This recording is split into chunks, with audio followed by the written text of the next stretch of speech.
Assalamualaikum warahmatullahi wabarakatuh. Apa kabarnya teman-teman sekalian?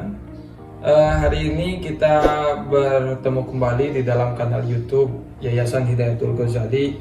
Insya Allah kedepannya sepertinya kami akan membuat konten-konten yang informatif dan edukatif. Konten-konten yang ringan-ringan saja, tapi isinya berisi hal-hal yang memang informatif dan memang edukatif.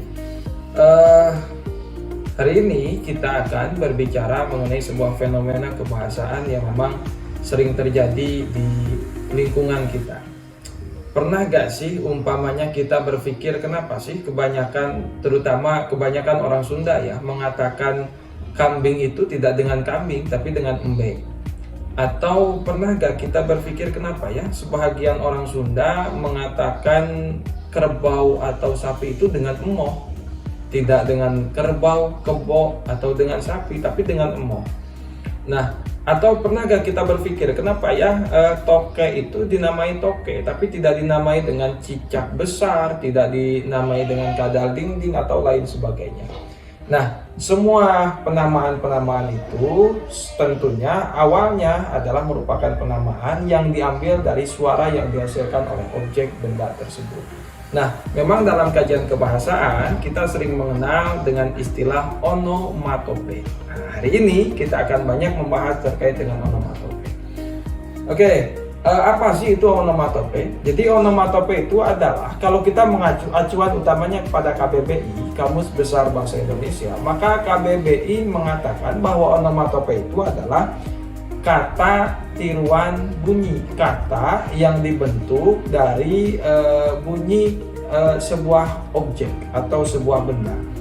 Nah, adapun menurut ahli kebahasaan atau linguis yang memang ini sudah sangat masyhur dan biasanya di beberapa belajar atau orang-orang yang sedang mempelajari ilmu kebahasaan biasanya akan masyhur dengan nama salah satu ahli kebahasaan yang sering disebut dengan Harimurti Kridalaksana atau Kridalaksana. Nah, di dalam kamus linguistik yang ditulis, di dalam kamus ilmu kebahasaan yang ditulis oleh Kridalaksana, dia mengatakan bahwa onomatope adalah penamaan benda atau perbuatan dengan peniruan bunyi yang diasosiasikan dengan benda atau perbuatan itu. Jadi, singkatnya onomatope adalah penamaan sebuah benda yang proses penamaannya adalah dengan melihat atau dengan mendengar suara atau bunyi yang dihasilkan oleh objek tersebut. Nah, sehingga karena orang Sunda mendengar bunyi kambing itu dengan embe dan kita sering mendengar itu dengan embe, akhirnya orang Sunda menyebut itu dengan embe. Atau karena bunyi yang dihasilkan oleh kerbau itu adalah mo, maka orang-orang Sunda menyebut itu dengan emo. Sapi itu tidak dengan sapi tapi dengan emo. Karena toke menghasilkan bunyi yang memang bunyinya mirip seperti namanya, maka kita namai itu dengan toke. Nah, penamaan-penamaan itu disebut dengan onomatope. Jadi onomatope itu adalah penamaan sebuah benda atau penamaan sebuah objek dengan melihat pada bunyi yang dihasilkan oleh objek tersebut. Nah, yang jadi pertanyaan, apakah onomatope hanya ada dalam bahasa Indonesia saja? Nah, tentunya tidak. Onomatope itu bisa ditemukan hampir di seluruh bahasa. Itu ada onomatope. Ya, saya kasih contoh umpamanya begini. Di dalam bahasa Arab itu ada yang disebut dengan angin ya. Angin di dalam bahasa Arab itu seringkali disebut atau ditulis di dalam kamus-kamus itu dengan kalimat atau kata rihun ya. Rihun itu artinya angin. Nah, penamaan angin yang disebut dengan rihun itu sebetulnya adalah onomatope dari bunyi yang dihasilkan. Mungkin di Timur Tengah sana angin itu tidak hanya angin seperti di kita.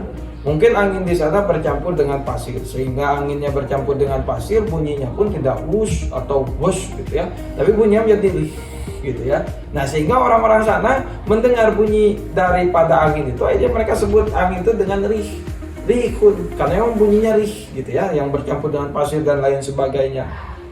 Atau di dalam masih di dalam bahasa Arab umpamanya ada kalimat daka. Daka itu kan sebetulnya bentuk bunyi suara yang dihasilkan daripada dentuman jantung kita.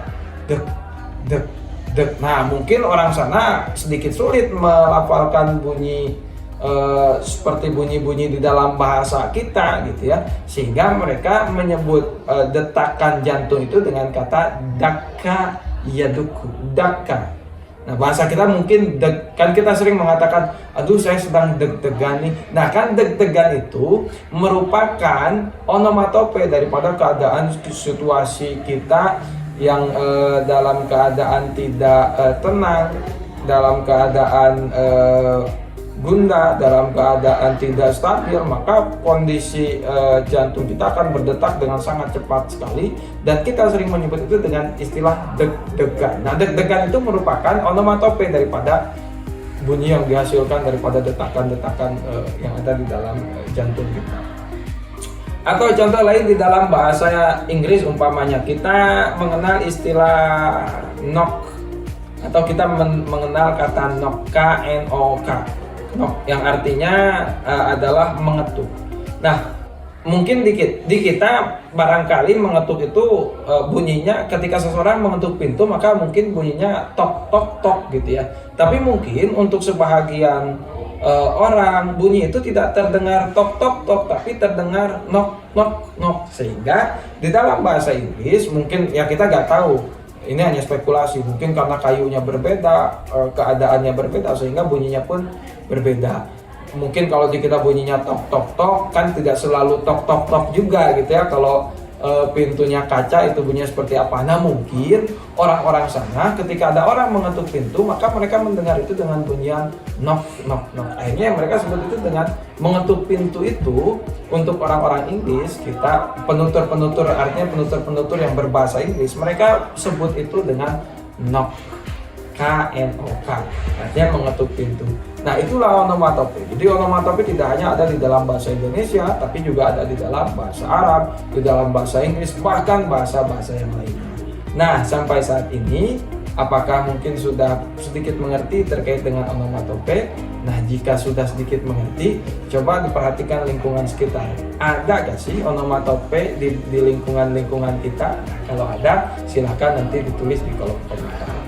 Oke, barangkali ini saja yang dapat kami informasikan. Semoga bermanfaat, dan kalau dirasa video ini informatif, edukatif, dan bisa bermanfaat untuk siapapun itu, maka silakan share video kami melalui media-media sosial. Dan jangan lupa ikuti media sosial kami melalui Instagram di @ypi_hidayatul-ghazali atau melalui Facebook di Yayasan Hidayatul Ghazali. Terima kasih teman-teman. Assalamualaikum warahmatullahi wabarakatuh.